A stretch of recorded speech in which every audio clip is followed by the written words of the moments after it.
finalzinho do capítulo 11, no versículo 19. Atos, capítulo 11, versículo 19.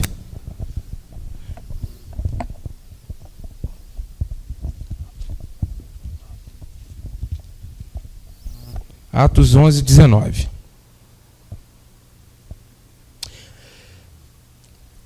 Qual é o assunto de Atos 10? A conversão de Cornélio, um centurião romano, portanto gentio, e o evangelho ele entra agora em Cesareia e alcança os gentios, na casa de Cornélio. Então Cornélio é o primeiro gentio a se converter formalmente ao evangelho, pelo menos que haja registro na Bíblia. Você sabe que o evangelho estava restrito aos judeus, porque o evangelho veio primeiro para os judeus, em Jerusalém, né? Então os judeus receberam o evangelho. Só que o plano de Deus não é só alcançar os judeus. O plano de Deus é alcançar todas as nações, todos os povos. Graças a Deus por isso. E o evangelho começa a alcançar os gentios, o que está em Atos 10. Em Atos 11, até o versículo 18, foi a reação da igreja em Jerusalém, tá? Pelo fato de Pedro ter entrado na casa de um gentio. Você se recorda? Pedro se hospedou na casa de Simão, o curtidor de couro. Um judeu entrando na casa de um homem que trabalha com couro de animais, portanto, de animais mortos. Isso, para a lei de Moisés, né, para a lei lá em Levítico, proíbe um judeu de tocar em animais mortos. Então, Simão, Pedro, ele começa a transpor uma série de barreiras. Aquela barreira, não é, de estar junto dos gentios. Ele fica junto de Simão, o curtidor, aonde se mata animais e se trabalha com couro de animais, ele é curtidor. Depois ele tem aquela visão, né, de um lençol descendo do céu e um monte de animais, quadrúpedes, aves, e Deus dizendo, mata e come. E, de repente, Pedro, ele tem que vencer mais um preconceito na mente dele, não é? E Deus falou, mata e come. Ele disse, não, Senhor, eu não posso comer nada imundo. O Senhor fala, não chame imundo aquilo que eu santifiquei. Logo depois a gente percebe que a visão não se tratava meramente de animais. Aquela visão tratava-se dos gentios. Por quê? Porque Cornélio manda os seus soldados até a casa de Simão buscar Pedro. Ou seja, aí ele entendeu, bom, esses gentios, os animais do lençol, na verdade são os gentios, né, aos quais ele tinha tanto preconceito. E aí então o Senhor foi só quebrando os preconceitos na mente dele, ele vai à casa de Cornélio, né, ele já entra lá se desculpando, né? Olha, não é lícito a um judeu entrar na casa de um gentio, mas Deus me mostrou que ninguém considerasse impuro, né? Ou seja, ele já deu o resultado da visão, a conclusão da visão que ele teve. Prega o evangelho e, para surpresa dele, o Espírito Santo, que tinha descido em Atos 2 sobre os judeus, em Atos 10 também desce sobre os gentios. E o Senhor batiza no Espírito Santo também os gentios, antes de serem batizados nas águas. Olha que interessante. Foram batizados no Espírito Santo antes de serem batizados nas águas. Portanto, Deus é livre para fazer como Ele quer. E aí, então, Atos 11, os apóstolos que estavam na Judéia ficaram sabendo que os gentios também haviam recebido a palavra de Deus. Está no versículo 1. Quando Pedro subiu a Jerusalém, os que eram da circuncisão discutiram com ele. 11, versículo 3, dizendo, entraste em casa de homens incircuncisos e comeste com eles. Pedro, porém, começou a fazer-lhes um relato ordenado, dizendo, eu estava orando na cidade de Jope, e em êxtase tive uma visão. Alguma coisa descia, baixada do céu, pelas 4 pontas, como se fosse um grande lençol, e aproximou-se de mim. E olhando para ele com atenção, vi quadrúpedes da terra, feras, animais que rastejam do céu. Ouvi também uma voz que me dizia, levanta-te, Pedro, mata e come. Mas eu respondi, de modo nenhum, Senhor, pois nunca entrou em minha boca algo profano ou impuro. Mas a voz falou-me do céu pela 2ª vez, não chames profano ao que Deus purificou. Isso aconteceu 3 vezes, e tudo voltou a ser recolhido ao céu. Naquele momento, os 3 homens que me foram enviados de Cesareia pararam em frente à casa onde estávamos, e o Espírito me disse que eu fosse com eles sem hesitar. E também estes 6 irmãos me acompanharam e entramos na casa daquele homem. E ele nos contou como em sua casa tinha visto em pé o anjo que lhe dissera: envia homens a Jope e manda buscar Simão, também chamado Pedro, e ele te dirá palavras pelas quais serás salvo tu e toda a tua casa. Logo que eu comecei a falar, o Espírito Santo desceu sobre eles, como também sobre nós, no princípio. Lembrei-me então da palavra do Senhor que disse: João, na verdade, batizou com água, mas vós sereis batizados com o Espírito Santo. Portanto, se Deus lhes concedeu o mesmo dom que concedera também a nós, ao crermos no Senhor Jesus Cristo, quem era eu para que pudesse me opor a Deus? Ouvindo essas coisas, eles se tranquilizaram e glorificaram a Deus, dizendo: então, Deus concedeu também aos gentios o arrependimento para a vida. Estão entendendo, irmãos? Pedro, na verdade, ele foi se explicar, porque os judeus de Jerusalém questionaram ele. Que história é essa de você entrar na casa de um gentio? Por exemplo, Pedro, se fosse fazer uma visita na sua casa, com a mentalidade que eles tinham naquele contexto, os demais irmãos da igreja de Jerusalém questionariam ele. Que história é essa de você ir na casa do pastor Márcio comer um camarão, né? Comer uma carne de porco? Que história é essa? Né? Porque um judeu não se misturava com um gentio.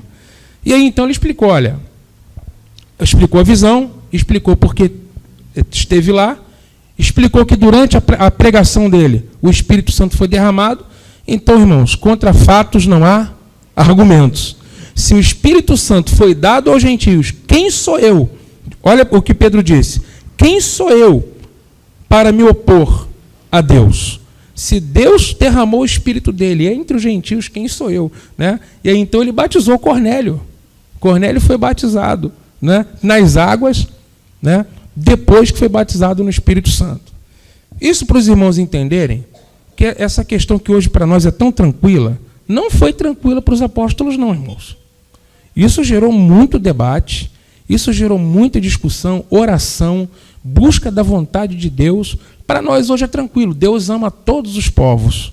Para nós hoje, 2000 anos depois, mas no primeiro século, no século I da nossa era cristã, não foi tão simples. Questão que só foi resolvida em Atos 15. Porque, mesmo o Espírito Santo tendo sido derramado em Atos 10 sobre os gentios, essa questão continuou rolando lá. Pedro é questionado em Atos 11, né? Paulo é questionado, o ministério de Paulo também.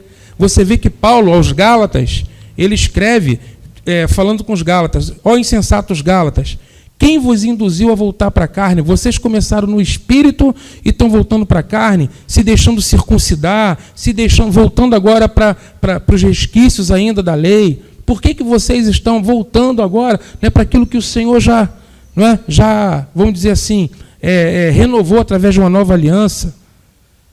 Então essas questões, irmãos, estão muito vivas nas páginas da Bíblia.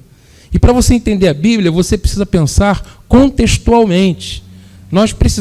Olha, eu tenho dito para os irmãos o seguinte: você tem um livro na mão, tá, cujo Novo Testamento tem 2000 anos de idade. E o Antigo Testamento tem pelo menos, né, 3000. Se não, 3.500, 4.000 anos. Você tem um livro na mão que foi escrito numa língua diferente da sua, tá? Hebraico, aramaico e grego. Foi escrito numa terra diferente da nossa, que é a terra de Israel. Foi escrito por judeus e não por brasileiros, protestantes, evangélicos ou católicos. Foi escrito para um público específico, dentro de uma cultura diferente da nossa, hábitos diferentes do nosso. Então, para a gente entender esse livro, é necessário que a gente possa contextualizar, entender o seu contexto histórico, cultural, linguístico, não é? Pergunta para o seu irmão: entendes o que lês? Entendes o que lês? Essa foi a pergunta que Filipe falou para o eunuco. Ele disse: como que eu vou entender se não tem quem me explique?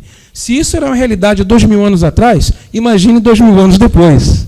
Por isso que é necessário o ministério dos mestres, né? Para poder ensinar a palavra do Senhor. E por isso estamos aqui para a glória de Deus. Amém, queridos? Então, nós vamos estudar agora a partir do verso 19. Olha para mim mais uma vez. O Evangelho, ele surge em Jerusalém, mas a ordem de Cristo é que ele ficasse em Jerusalém? Sim ou não?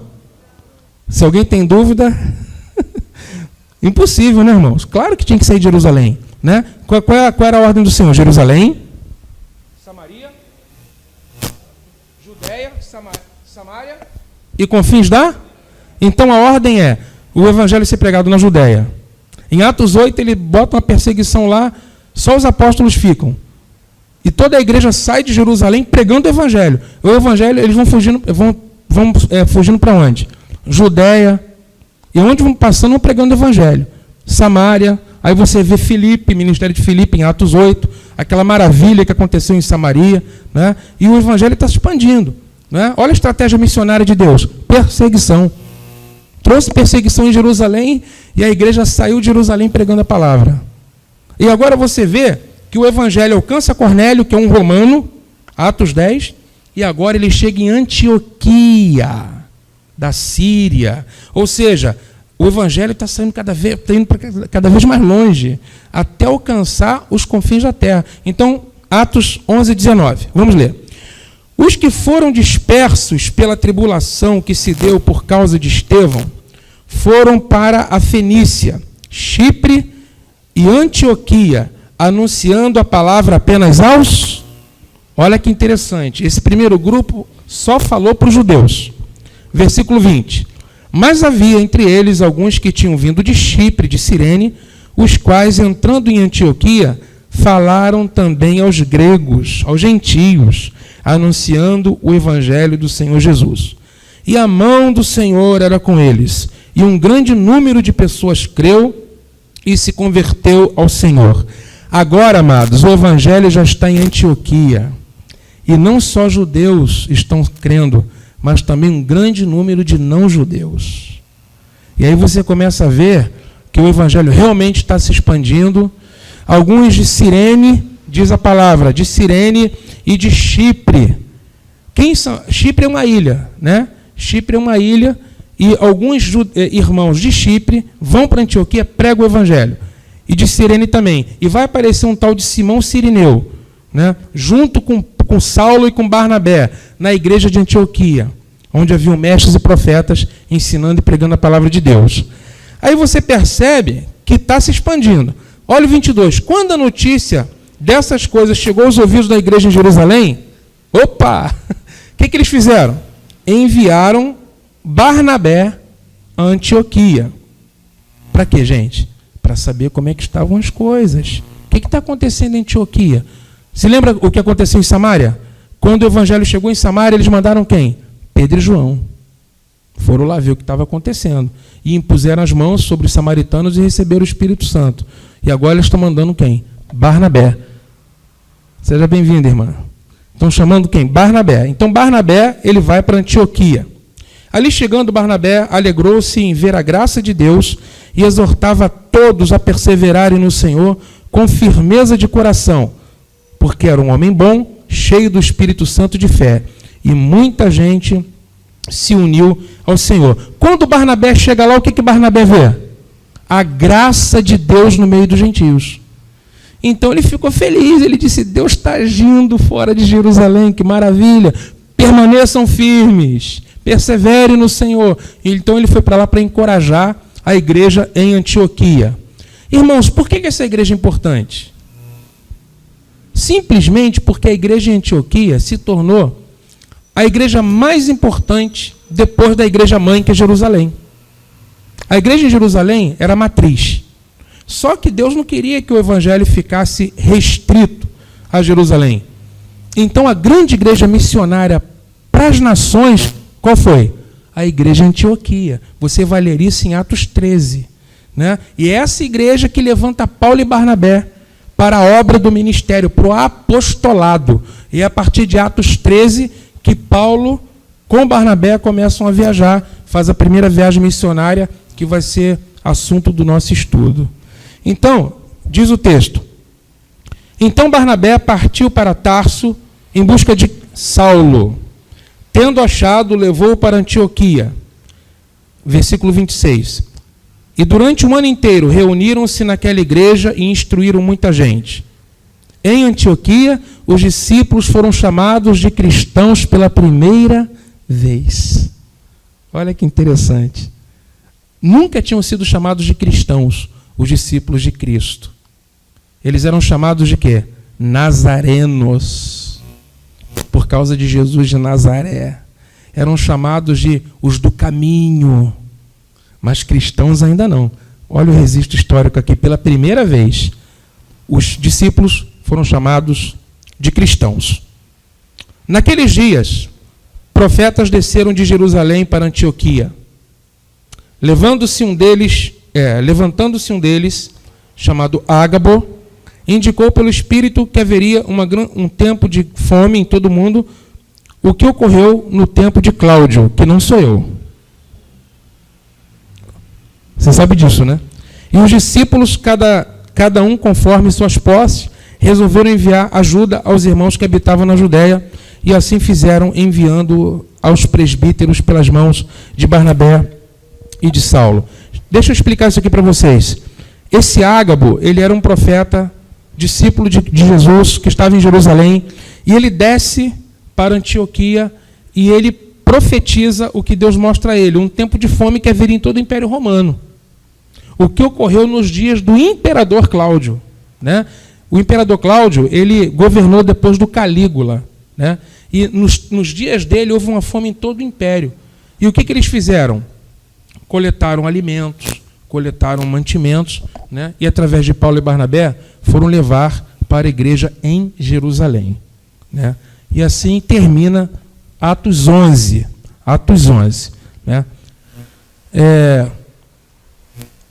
Se você quer anotar, quem está anotando, eu disse que Antioquia era a terceira maior cidade do Império Romano. Antioquia, a primeira era Roma, segunda cidade era Alexandria, e a terceira era Antioquia, que já tinha 500 mil habitantes no primeiro século.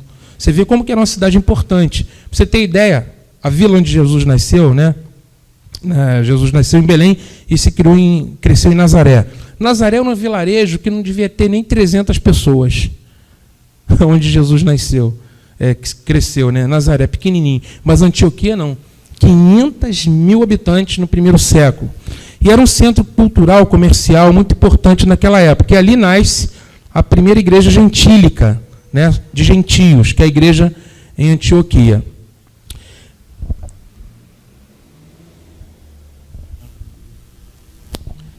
Barnabé vai lá, ele se alegra com o que vê, a igreja cheia da graça do Senhor, e esse Barnabé vai se tornar uma pessoa muito importante, gente.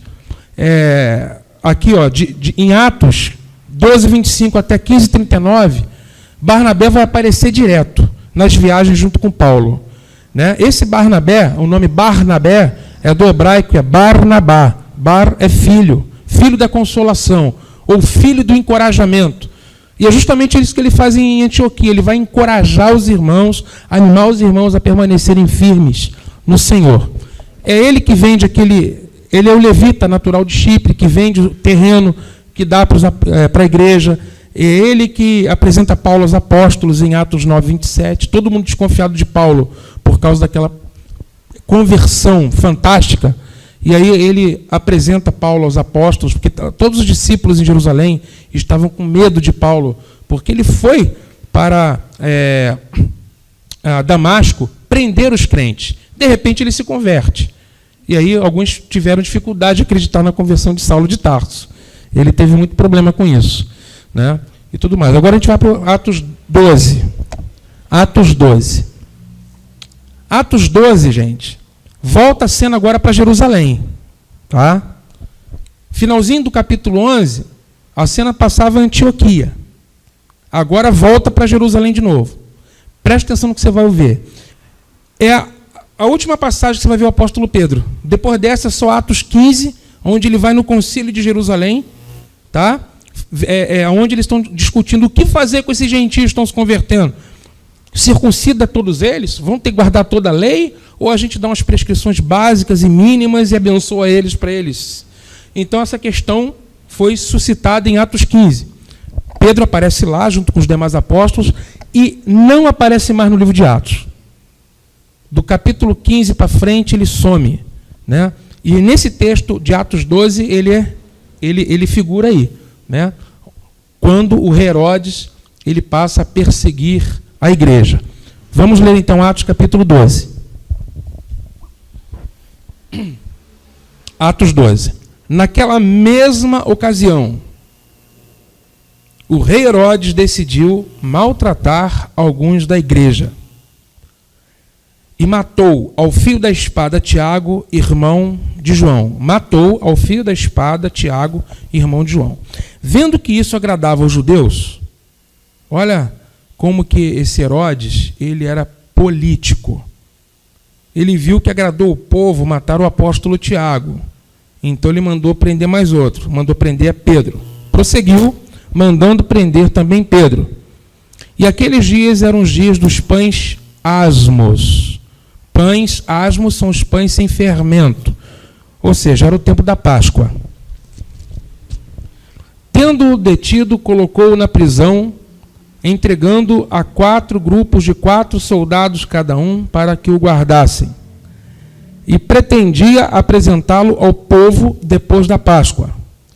Pedro estava na prisão, mas a igreja orava a Deus com insistência, ou continuamente em seu favor. Quando Herodes estava para apresentá-lo naquela mesma hora da noite, naquela mesma noite, Pedro estava dormindo entre 2 soldados algemado com 2 correntes, e as sentinelas guardavam a prisão diante da porta. De repente, veio um anjo do Senhor, e uma luz resplandeceu na prisão, e ele tocou o lado de Pedro, e o despertou, dizendo: levanta-te depressa. E as algemas caíram dos seus pulsos. E o anjo ainda lhe disse: coloca as tuas roupas, calça as sandálias, e assim fez. E disse-lhe mais: põe a tua capa e segue-me. Ao sair, Pedro o seguiu, sem compreender que o que estava acontecendo por meio do anjo era real, pois pensava tratar-se de uma visão. Depois de passar pela primeira e segunda sentinelas, chegaram à porta de ferro que dá para a cidade, que se abriu sozinha para eles. E saindo, desceram uma rua, e logo o anjo se afastou deles. Meus amados irmãos, voltou a perseguição, hein? Só que agora não está vindo dos judeus, agora está vindo de Roma. Está vindo do rei Herodes. Está vindo do rei Herodes. O que o Herodes está fazendo aí? Esse Herodes, quantos já ouviram falar em Herodes? Herodes. Existem vários Herodes. Qual deles você ouviu falar? Porque no tempo em que Jesus nasceu, lembra que um Herodes mandou matar todos os meninos com medo do rei dos judeus? Esse era Herodes o Grande. Tá? Mas quando Jesus foi crucificado, antes dele ser crucificado, ele foi também interrogado por um Herodes. Herodes Antipas.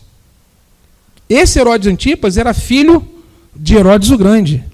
Ou seja, a cobra gerou cobrinhas, né?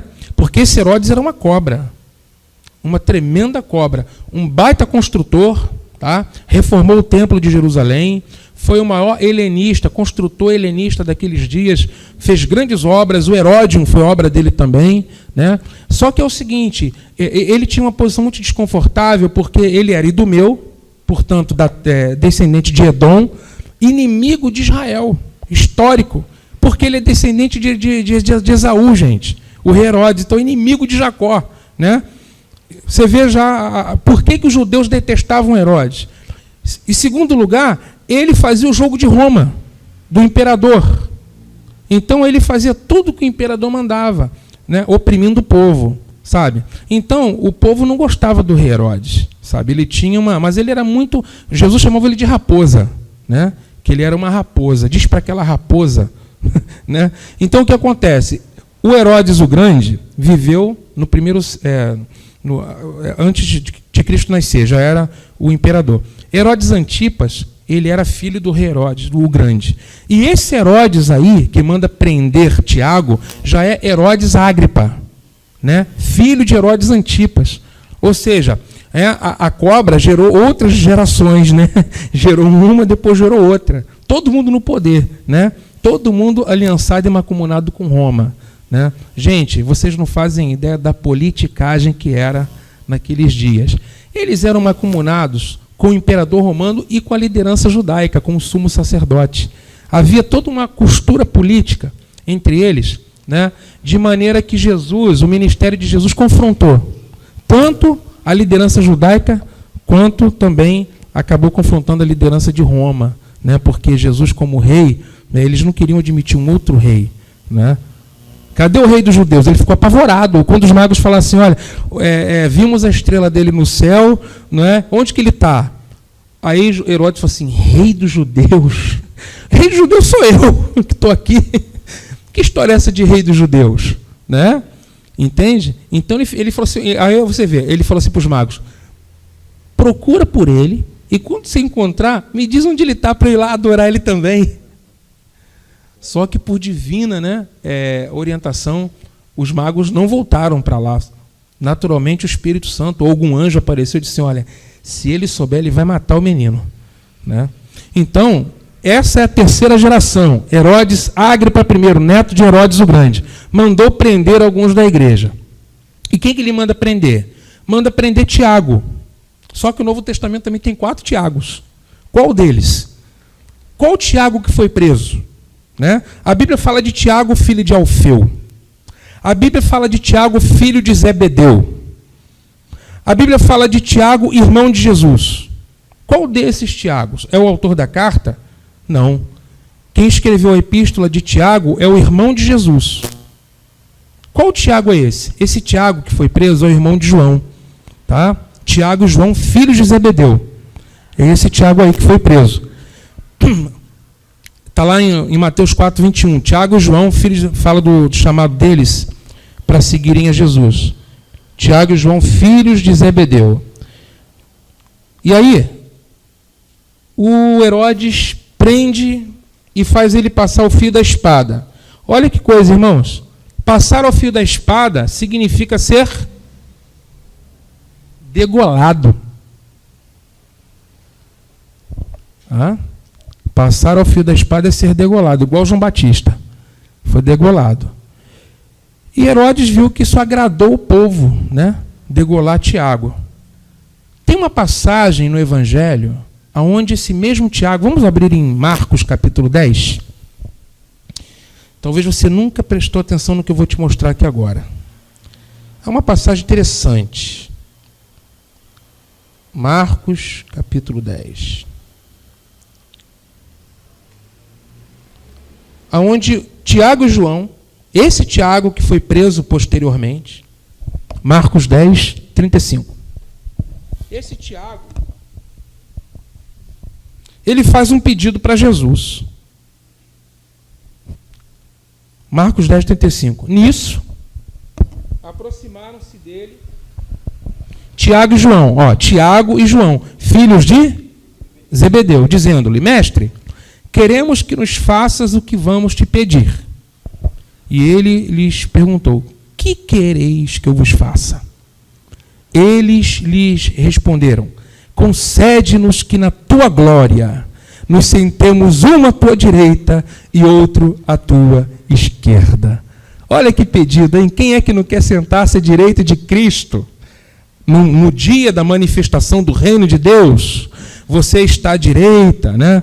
Um outro irmão, amigo seu, muito querido, à esquerda de Jesus. Quem é que não quer, né?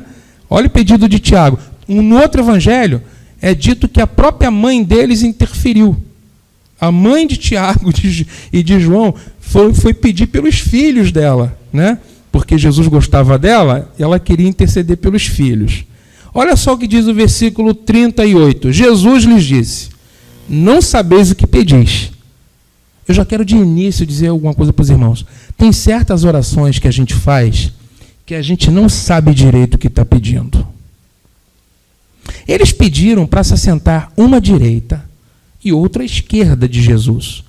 Isso significa receber autoridade, né, suprema da parte de Jesus para reinar no reino de Deus. Não é uma honra excelsa estar à direita de Cristo. Às vezes a gente faz algumas orações, alguns pedidos que a gente não sabe direito o que a gente está pedindo, né? Uns pedem muito por poder. Senhor, eu quero muito poder.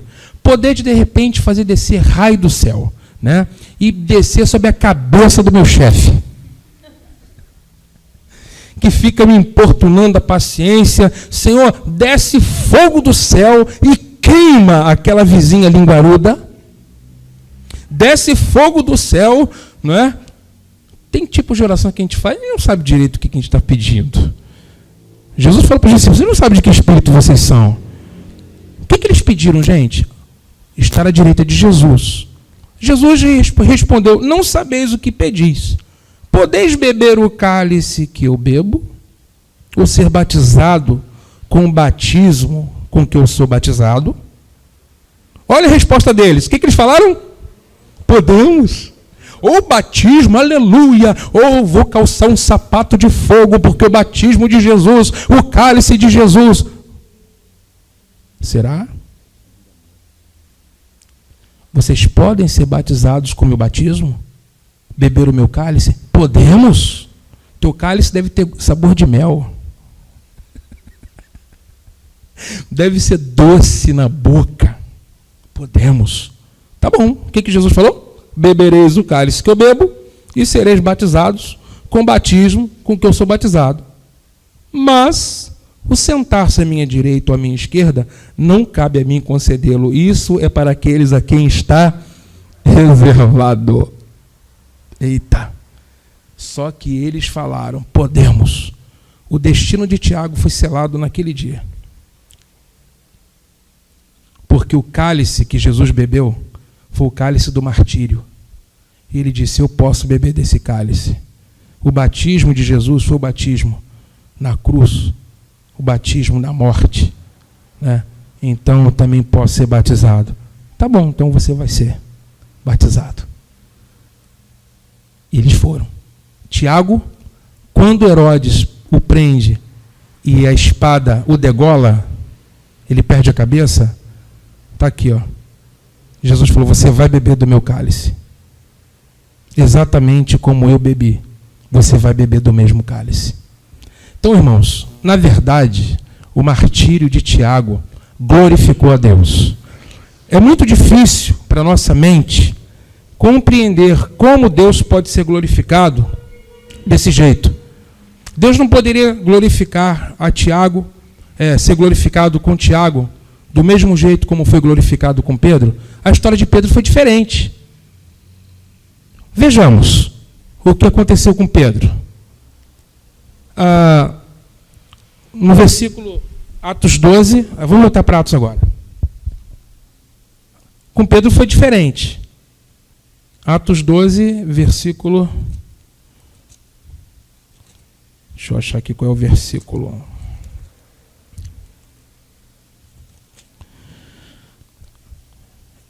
Atos 12, versículo de número 3. Vendo que isso agradava os judeus, porque ele era político, mandou prender também a Pedro. E aqueles eram os dias da Páscoa, dos pães asmos. Tendo detido, colocou-o na prisão, entregando a 4 grupos de 4 soldados cada uma. Irmãos, olha só. Pedro estava muito bem guardado. 4 escoltas de 4 soldados. Ou seja, tinha 2 soldados algemados. Um algemado no braço direito de Pedro, outro algemado no braço esquerdo, dentro da cela. E outros 2 sentinelas do lado de fora guardando a cela. E haviam 4 escoltas dessa. E um revezamento a cada 6 horas, para poder completar um dia inteiro, 24 horas. Pedro estava sendo vigiado 24 horas por dia. Tá? E o que aconteceu com ele? Herodes, que viu que o povo estava com fome do sangue dos crentes, né, dos cristãos, bom, se alegraram matando Tiago, vão fazer festa para matar Pedro. E aí ele queria apresentar Pedro, tá, logo depois da Páscoa, para que o povo decidisse o que fazer com Pedro, exatamente Jesus ou Barrabás. E o povo decidiu o quê? Jesus ou Barrabás? O povo decidiu o quê? Depois dizem que a voz do povo é a voz de Deus, né? Claro que Deus, no fundo, era propósito dele que Jesus fosse crucificado, lógico. Só que a maldade do povo é que fez com que eles decidissem por Barrabás. Foi a maldade do povo. E ainda que Deus tenha predeterminado a morte de Cristo na cruz, antes da fundação do mundo, aqueles que decidiram pela morte de Cristo e pela soltura de Barrabás não são desculpáveis. E aí entra a seguinte questão. Deus levantou Faraó para ser glorificado em Faraó, mas a maldade de Faraó não absolve pelo fato de Deus ter levantado para ele endurecer, para ser endurecido ou para amolecer, para dizer não ou para dizer sim para Israel. Outro exemplo, eu não sei se vocês estão entendendo o que eu quero dizer. Deus usou Judas. Judas foi o traidor. E já estava escrito que alguém iria traí-lo. Aquele que come no meu prato vai me trair. Mas Judas não tem desculpa por ter traído. Porque ainda que Deus tivesse em seu propósito que o seu filho fosse traído e crucificado, Judas responderá pela maldade do seu próprio coração. Ou seja, Deus é absolutamente soberano. E o homem é absolutamente responsável pelas suas decisões. Como conciliar isso? Só Deus. Estão entendendo o que eu estou dizendo, gente? Estou falando de algo muito profundo. Porque tem gente assim, bom, se é o homem que decide, não é Deus não é soberano. Não há a soberania nem a questão da eleição ou de Deus predestinar alguma coisa. Né? Porque o homem é livre para decidir. Bom, se o homem é livre para decidir, então, a verdade, a história não está nas mãos de Deus. Se é o homem que decide, não é Deus quem conduz a história. É o homem. Mas se é Deus quem dirige, e os homens agem por sua própria vontade, mas por trás da vontade do homem está sempre a vontade de Deus. E tudo no fim vai glorificar a Deus. Estão entendendo o que eu estou dizendo ou não? Não é tão simples de entender mesmo, não. Mas por que eu estou dizendo isso? Porque um foi solto e outro foi morto. Tiago foi morto e Deus foi solto. E Pedro foi solto. Então, irmãos, olha só. O texto diz assim: a igreja orava intensamente por Pedro. Atos 12:5. Pedro estava na prisão, mas a igreja orava a Deus com insistência por ele. Eu acredito que também orou por Tiago, ou você acha que não? Orou. A igreja orou por Tiago. E a igreja orou por Pedro. E aí o que aconteceu? Pedro foi liberto de maneira poderosa, sobrenatural, pela intervenção do anjo do Senhor. Né? O texto diz no versículo 6 que Pedro estava dormindo. Olha lá, gente. Quando Herodes estava para apresentá-lo naquela mesma noite, Pedro estava fazendo o quê? Pedro estava dormindo entre dois soldados. Fala sério, hein? Isso é que é confiar em Deus, hein, gente? Sabendo que você pode perder a cabeça no dia seguinte. E Pedro estava dormindo. Fala seu coração ou não?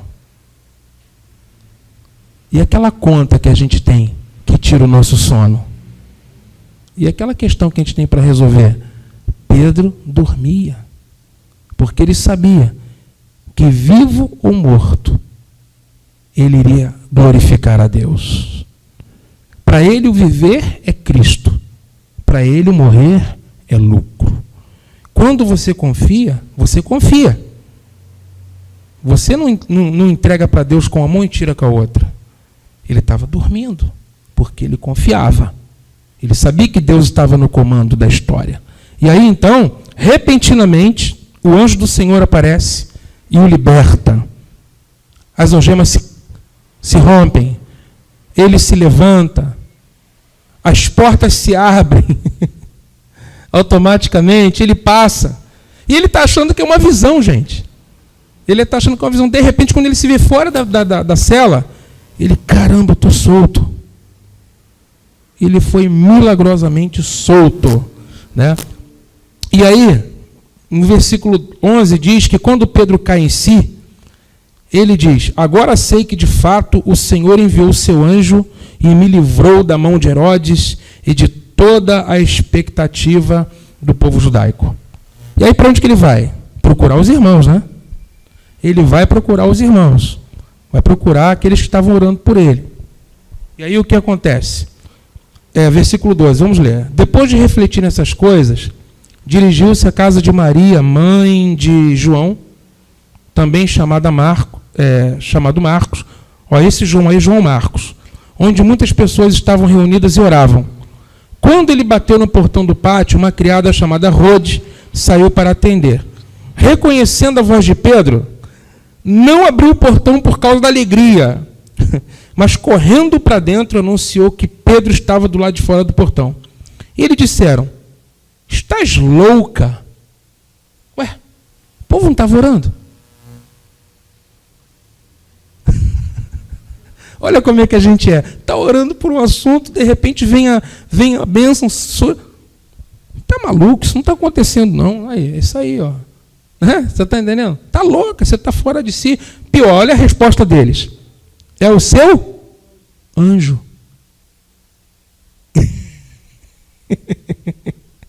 Aí você me perguntar: pastor, explique esse texto. Que história de anjo é essa? Um anjo igualzinho a Pedro. A Bíblia não está, olha só, Atos é um livro descritivo e não normativo. Ou seja, ele narra, ele descreve uma história e diz que o povo achou que era um anjo. Isso não significa, entendeu? A Bíblia não está confirmando a doutrina de que cada pessoa tem um anjo com a cara dela, porque naqueles dias eles achavam que cada pessoa tinha um anjo com a cara da pessoa. Imagina, alguns anjos, tadinhos, vão ficar... Alguns iam ficar mais felizes, outros um pouquinho mais tristes. Um anjo com a nossa cara, né? Um anjo gordinho, igual o pastor. Um anjo igual você, imagina. Era isso que eles achavam. Quando eles viram a Rode, ela ouviu a voz de Pedro, ela disse assim: caramba, é Pedro. Ao invés dela abrir a porta, ela voltou. Olha o que é ansiedade, né? Ansiedade, fica imaginando, a mão suando frio. É Pedro, é Pedro. O pessoal falou o quê? Pedro nada. Não é Pedro não, tá maluca? Eu não estava orando? Depois a gente vai tirar algumas conclusões de tudo isso que a gente está estudando, tá, gente? Não é Pedro? É o seu anjo. Aí Pedro insiste, Pedro, porém, continuava a bater, e quando abriram eles, o viram e ficaram o quê? Espantados, diz a minha versão. A tua diz o quê? Perplexos, espantados. Quer dizer, orou, mas não creu que Deus podia fazer. E aí, acenando-lhes com a mão, todo mundo, né, eufórico, Pedro, deixa eu falar. Pedro vai, todo mundo alvoroçado. Ele lhes contou como o Senhor o havia tirado da prisão e disse: anunciar isso a Tiago. Qual Tiago? O que morreu? Qual Tiago? Irmão de Jesus. Entendeu? Esse Tiago que ele disse para anunciar, anuncia para Tiago. É Tiago, irmão de Jesus. Não foi o Tiago que morreu degolado. O irmão de João.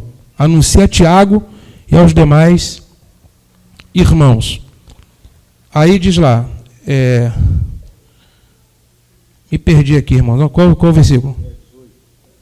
Logo que amanheceu, houve grande tumulto entre os soldados sobre o que teria acontecido a Pedro. Eles o procuraram, mas não o encontraram. Então Herodes interrogou os sentinelas e mandou que fossem executados. Mandou matar todos os soldados que estavam envolvidos na escala, né, de vigilância do apóstolo Pedro. E descendo da Judéia para Cesareia, Herodes ficou ali durante algum tempo. Vamos ler agora esses 5 últimos versos.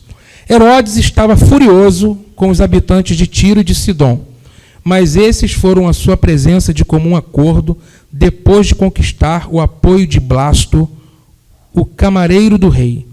Eles pediam paz porque a sua terra dependia do país do rei para abastecer-se. No dia designado, Herodes, vestido de trajes reais, sentou-se no trono e passou a dirigir-lhes a palavra. E o povo exclamava: é a voz de um Deus e não de homem. No mesmo instante, o anjo do Senhor o feriu, porque não deu glória a Deus, e comido de vermes, morreu. Contudo, a palavra de Deus crescia e se multiplicava. E, havendo concluído sua missão, Barnabé e Saulo voltaram de Jerusalém, levando consigo João, também chamado Marcos. Bom, vamos fazer algumas considerações a respeito do que a gente tem lido. Primeiro, vamos considerar o seguinte: dois homens de Deus foram presos, Tiago e João. Pensa comigo. Foram presos, Tiago e João. Ambos eram servos do Deus Altíssimo, sim ou não? Sim. Ambos eram apóstolos, sim ou não? Ambos tinham fé. Ambos eram cheios do Espírito Santo. Mas o plano de Deus para um não foi o mesmo plano de Deus para o outro. Isso me faz entender que Deus é soberano. Porque apesar de serem dois servos, ambos glorificaram a Deus naquilo que lhes sucedeu. Um morreu martirizado e o outro foi solto milagrosamente. Então, meus amados, em primeiro lugar, é bom que a gente entenda que nós estamos servindo a um Deus que é livre para fazer o que bem entende. Esse é o Deus da Bíblia. Existe em Deus, imagem de Deus, que é uma caricatura do Deus verdadeiro. Existe um Deus criado à imagem e semelhança de alguns crentes, que acham que Deus deve fazer aquilo que eles querem que seja feito. Mas o Deus da Bíblia é o Deus soberano. É o Deus que realiza a sua vontade como quer e quando quer. A igreja orou por Tiago. A igreja também orou por Pedro, com a mesma fé. Mas por que apenas Pedro foi solto? Deus é soberano. Deus faz como lhe apraz. Soberano é aquele que faz valer a sua vontade. Tiago glorificou a Deus sendo degolado. E Deus foi glorificado e Tiago vai receber a recompensa dele no reino de Deus. E Pedro foi glorificado sendo solto, porque a missão de Pedro não tinha sido terminada. Isso aconteceu sob o governo do Herodes Agripa, por volta do ano 40, entre 41 e 44. Tá? Entre 41 e 44. 20 anos depois, um pouquinho mais, o Pedro foi morto em Roma, também decapitado, junto com o apóstolo Paulo, lá pelo ano 67, 68, quando Nero era o imperador de Roma. Mas naquele momento, Deus seria glorificado com a soltura de Pedro. E aí, irmãos, eu quero colocar uma questão para vocês, já que nós estamos no estudo, e um estudo envolve também reflexão. Quem é que determina o andar da carruagem? É a igreja? É o homem ou é Deus? Por que a gente sempre faz oração? Não sei se é alguém que faz isso. Deus faz isso, se tu não fizer, eu rasgo a minha Bíblia. Já viram esse tipo de oração? Tá, não precisa ir muito longe, não. Fique revoltado. Revolte-se. Né? Revolte-se. Que revolte-se coisa nenhuma. A Bíblia não manda você se revoltar contra nada. Aliás, rebeldes não entram no reino de Deus. Entende o que eu quero dizer? A gente não tem que se revoltar. E nem ficar dando ordens em Deus. Às vezes a gente quer botar Deus na parede. Deus, o Senhor vai ter que fazer isso. A criatura dando ordem no Criador. O Senhor vai ter que fazer, tentando espremer Deus. Gente, o Deus da Bíblia, se você for estudar a Bíblia livro por livro, você vai ver que Deus não age assim, não. Ele não se deixa coagir pelo homem. Essa semana, eu li um artigo. Quando já viram um filme, Crônicas de Nárnia? Quantos gostaram do filme? Muito legal, né? Eu estava vendo um artigo do Dr. Ronaldo Cavalcante, muito interessante, falando, o título do artigo é Ele é selvagem, mas é bom. Falando do leão Aslan. Aslan, está lembrado dele? O Aslan, ele representa quem? O leão de Judá, que é Jesus. E depois da coroação dos príncipes de Nárnia, onde foi coroado todos os príncipes, eu não sei se vocês recordam no filme número 1, que o leão, ele, depois da coroação, ele vai embora. Não é? E num bucólico pôr do sol, ele vai caminhando pela areia. E de repente a Lúcia se dá conta, cadê o Aslan? Porque ele é o principal da festa. Né? E foi procurar, e foi suplicar para que ele voltasse, chama por ele e ele não volta. E aí o artigo do Dr. Ronaldo está dizendo o seguinte, que Deus é como esse leão, selvagem, mas é bom. Por que é selvagem? Porque um animal selvagem não se deixa ser domado. Não pode ser domado. Porque à medida que ele é domado, ele deixa de ser selvagem. Ele não faz o que o homem quer. Ele faz o que ele quer. Então ele aparece quando quer, faz o que quer e não se deixa prender. O judaísmo quis prender Deus. Deus saiu do judaísmo. A igreja católica quis prender Deus. Deus saiu de lá também. No sentido de que ele não se deixa prender. E se nós queremos prendê-lo, ele também não fica. Ele não se deixa coagir. Ele não faz o que nós queremos. Ele faz o que ele quer. Amém, irmãos? Nós precisamos entender que o nosso Deus é livre. O vento sopra onde quer. E de maneira inesperada e no momento que ele quis.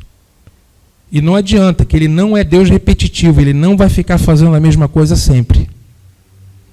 Ele age de maneiras inesperadas.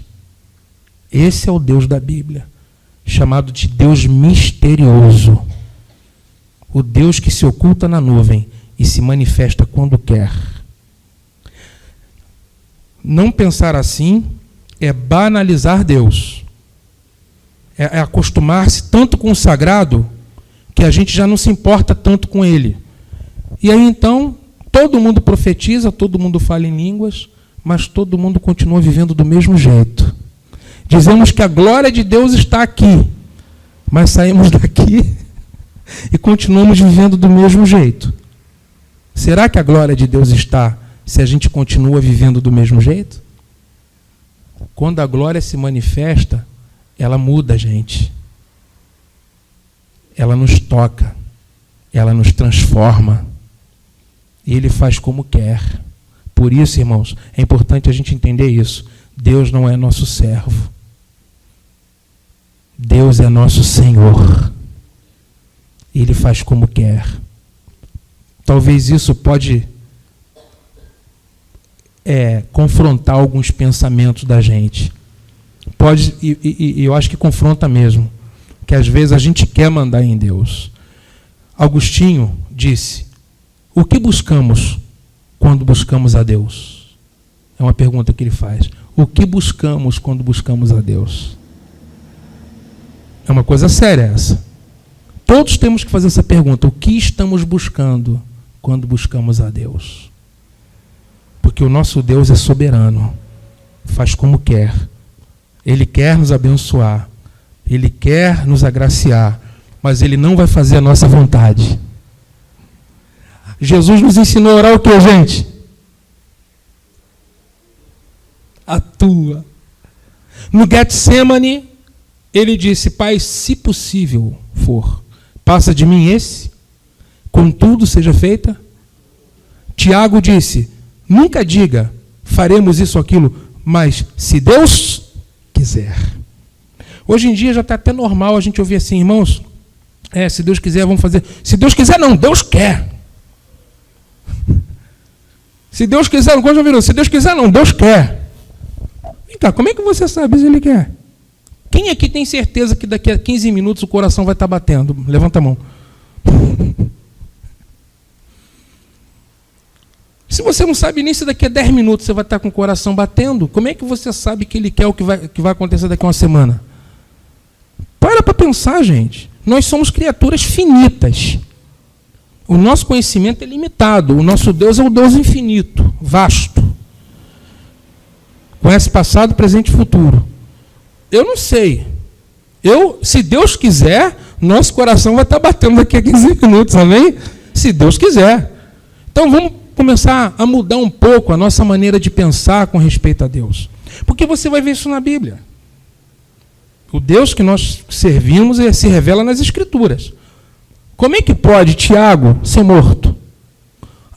Tem uma ala da igreja que deve ter pensado, Tiago devia estar em pecado, rapaz. Tiago não deu o dízimo. Como que se desse dar o dízimo te imuniza de todos os problemas da vida? Como é que eu posso estar com dor de dente, meu Deus, se eu dei o dízimo esse mês? Minha televisão pifou. Mas eu dei o dízimo. Como é que pode a televisão pifar? Meu carro estragou. Está entendendo? Existe um devorador que a gente tem que amarrar também, que é o devorador da inteligência. Que devora a nossa inteligência e a gente não consegue pensar, gente. Vamos pensar. Vamos raciocinar. Entendeu? Vamos começar a pensar. O fato da gente passar por luta ou não acontecer do jeito que a gente queria, não significa que a gente está em pecado. Significa que Deus está no controle. Mas Deus não me respondeu. Quem disse? De repente ele disse não. Você fez um pedido, ele disse não. Imaginou? Meu filho tem 3 anos. Pai, me dá a chave do seu carro que eu quero dar uma volta. Aí eu vou assim, eu sou um pai bondoso, eu sou um pai gracioso. Toma, meu filho, a chave do meu carro. É assim que Deus faz? Não. Eu não vou dar a chave para um menino de 5, de 10, de 15. Enquanto não tiver habilitação, não posso dar o carro para dirigir. É assim que acontece. Às vezes a gente quer determinadas coisas que a gente não tem como administrar aquilo na nossa vida. Ou se Deus te der, você vai se perder. Então, há um tempo determinado para todo propósito, gente. O problema é que a gente não discerne isso. Deus também diz não. Deus também diz, espera um pouco. Ainda não. Entende? Para Tiago, solta Tiago, meu pai, a gente está aqui jejuando, a gente está aqui clamando pelo teu servo, e Deus disse, eu estou recebendo tudo isso. Que o nosso papel é orar. Agora, a resposta vem de Deus. E não é do nosso jeito. Então, Deus faz como lhe apraz. Ele é soberano e Ele é aquele que faz valer a sua vontade. Olha só, em Hebreus 11, 33, dá para ler ali no quadro, gente? Não precisa nem abrir o texto, só anotar. Que fala sobre a galeria dos heróis da fé. Olha como é que o destino de uns foram diferentes do destino dos outros. Hebreus 11, 33, ó. Esses, por meio da fé, está falando dos heróis da fé, diga comigo, venceram reinos, praticaram justiça, alcançaram promessas, fecharam a boca de leões, apagaram a força do fogo, escaparam ao fio da espada. Foi o caso de Pedro. Da fraqueza tiraram força, tornaram-se poderosos na guerra, puseram em fuga exércitos estrangeiros. Algumas mulheres receberam pela ressurreição os seus. Essa é a parte que a gente diz, oh, glória, glória, glória, glória, glória. Essa é a parte que a gente dá glória. Mas tem uma segunda palavra. Continua o texto. O que o texto diz? Alguns foram torturados, não aceitaram ser livrados para alcançar uma melhor ressurreição. Outros experimentaram zombaria e espancamentos, correntes e prisões. Foram o que, amados? Apedrejados, provados, cerrados ao meio, morreram ao fio da espada, andaram vestidos de peles e ovelhas e de cabras, necessitados. Esse povo que está necessitado, aflito, desesperado, não tem fé, não? Será? Onde é que está a teologia da prosperidade aí? O livro que você tem na mão condena essa mensagem de hoje, de que crente que tem fé tem que estar na crista da onda, tem que estar com tudo novo, carro novo, casa própria, papapá. Esse livro condena essa mensagem. Vocês querem ouvir a verdade de Deus ou uma palavra para poder entreter vocês e vender ilusões? Por favor, gente. Se você quiser ser instruído na verdade, você está no lugar certo. Se você quer ser instruído na verdade, você está no lugar certo. Agora, se você quiser viver as ilusões e fábulas dos homens, entra nessa canoa furada aí. Porque lá na China, o Evangelho da Prosperidade não cola, porque a igreja lá está proibida de reunir. No Afeganistão, essa mensagem de prosperidade, quando eu digo prosperidade é o seguinte: servir a Deus, e quem serve a Deus está com tudo do bom e do melhor. Não é verdade, porque no Afeganistão os irmãos não estão sendo despojados das suas casas, estão sendo presos, torturados e mortos. Vocês viram o dia da igreja perseguida aqui.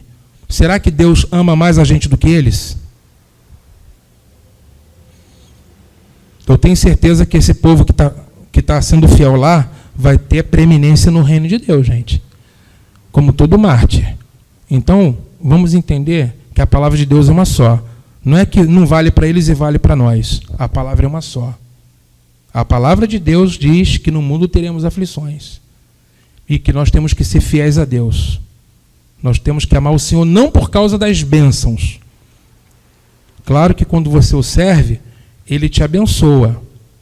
Mas não do jeito que você quer. Do jeito que você pode suportar receber naquele momento. No tempo de Deus. Mais importante do que bens é o Senhor formar o Cristo na nossa vida. O que Deus quer é formar Cristo em nós. Às vezes, irmãos, nós temos que corrigir um pouco o nosso foco. O Deus da Bíblia é selvagem, mas é bom. É igual o Aslan. Ele não se deixa dominar pelo homem. E não vive para fazer vontade do homem, não. O homem é que tem que viver para fazer a vontade de Deus. Tá? Então, veja bem. Uns tiveram livramentos extraordinários. Glória a Deus por isso. Esse é o poder de Deus. Glorificaram a Deus, escapando ao fio da espada, fechando a boca de leões. Daniel.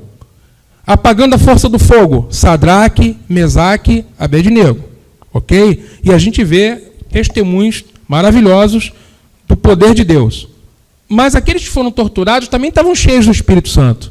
Porque estão na galeria dos heróis da fé. Aqueles que foram apedrejados e provados e cerrados ao meio, vestidos de peles de ovelhas e de cabras, necessitados, aflitos e maltratados, também estavam cheios do Espírito de Deus. O mundo não é digno dessas pessoas. Andam vagando pelos desertos e pelos montes, em cavernas e em buracos da terra. É só a Bíblia que diz isso. O Espírito Santo fala.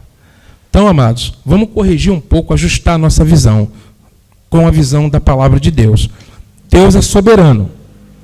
Segunda conclusão que eu chego nesse estudo, porque é importante a gente estudar o que aconteceu e tirar conclusões para aplicar na nossa vida.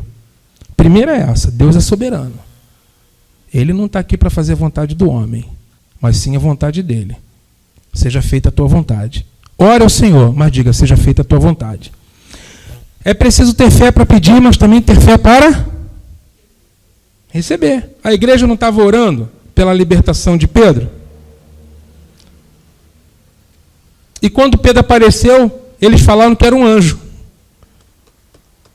Tiveram fé para pedir, mas não tiveram fé para receber. Era vontade de Deus que Pedro fosse solto. E Pedro respondeu. Olha o que está escrito em 1 João 5,14. Vamos ler todos juntos? Não, lê mais alto. Se pedirmos alguma coisa segundo a sua, Ele nos ouve. Se sabemos que nos ouve em tudo que pedimos, Deus nos ouve em tudo que queremos. É isso que diz a Bíblia? É isso que diz o texto? Deus nos diz em tudo que queremos? Ele nos ouve naquilo que é... Se pedirmos alguma coisa segundo a sua, Ele nos ouve se pedirmos... Irmãos, escreve isso no seu coração. A resposta da oração vem quando é vontade de Deus. Tá? Presta atenção nisso. Às vezes, não é vontade de Deus naquele momento. Cabe a perseverança? Claro. Você tem que continuar perseverando, pedir e dar-se-vos-á. Mas o texto diz, se é vontade dele. Às vezes ele diz, espera aí um pouquinho para testar a sua fé. Tem essa. Tá? Então, até o momento que a gente está vivo, se a gente sabe que está de acordo com a vontade de Deus, salvação da sua família, entendeu? Que todo joelho se dobre aos pés do Senhor, então vamos continuar orando, não desista. Não desista. Mas vai acontecer aquilo que é da vontade de Deus. Se nós pedirmos alguma coisa segundo a sua vontade. Estou falando alguma coisa fora da Bíblia? É isso que você tem que entender. Tudo que eu falar, verifica, ver se está escrito mesmo. E fica com o que está escrito. Mas não embarca na canoa furada dos pregadores da pós-modernidade que estão pregando um outro evangelho. Cuidado com isso. Eu fico preocupado com isso. Porque eu vejo o povo de Deus embarcando em canoas furadas. Fique com a palavra de Deus. Ela é luz para o seu caminho. É lâmpada para os seus pés. Terceira conclusão que eu chego. Deus não divide sua glória com ninguém. Lembra lá do rei Herodes? Né? Todo posudo, com seus vestes, trajes reais. E o povo começou a dizer, é um Deus. Mas eu não sei se você prestou atenção.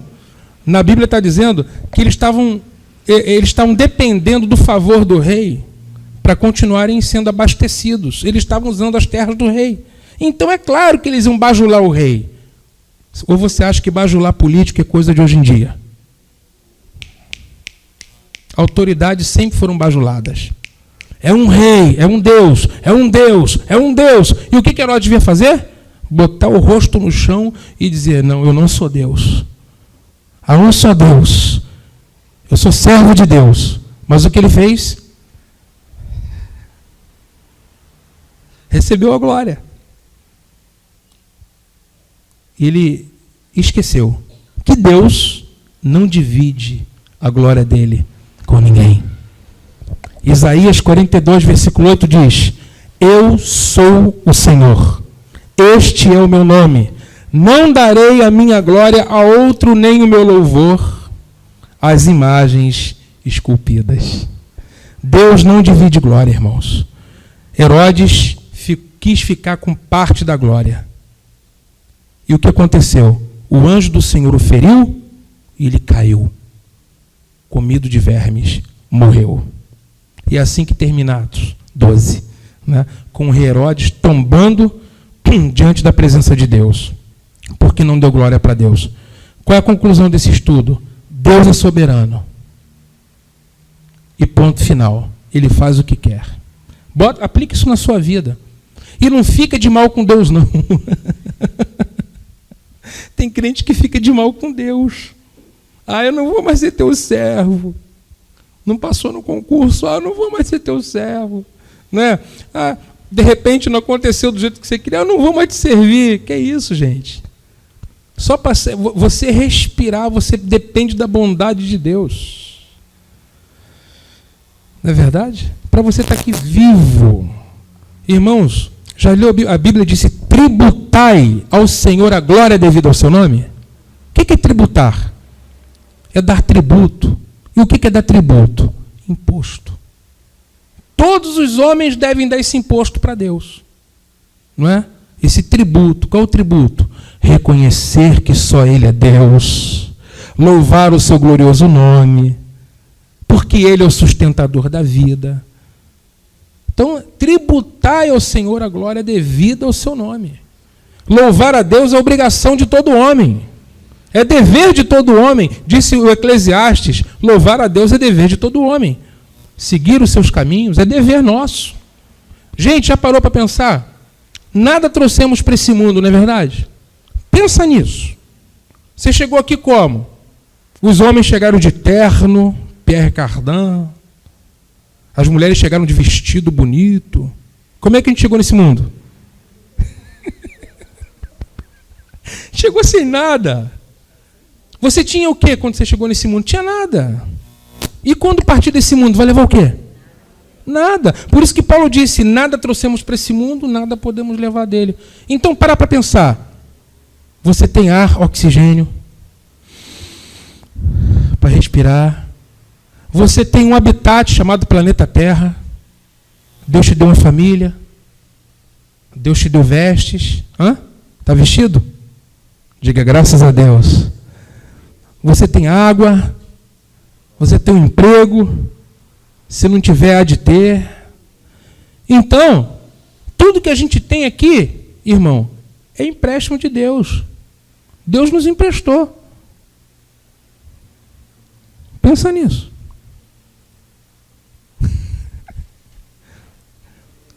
Poxa, a gente tem motivo para agradecer ao Senhor, gente. A gente tem motivo para louvar o Senhor. A gente fica reclamando da vida. Eu sei que nem tudo é do jeito que você queria que fosse.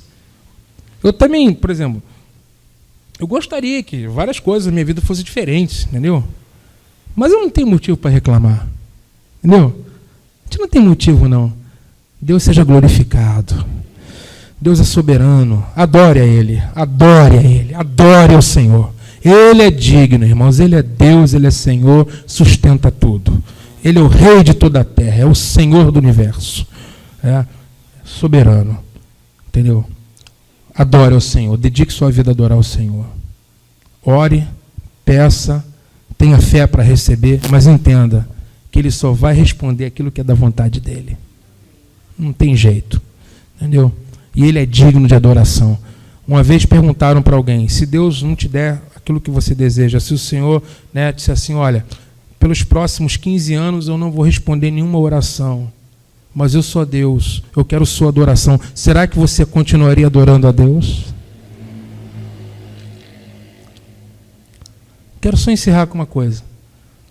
Alguém no século IX, lá pelo ano 800, disse o seguinte, falou para Deus assim, Senhor, se eu te amar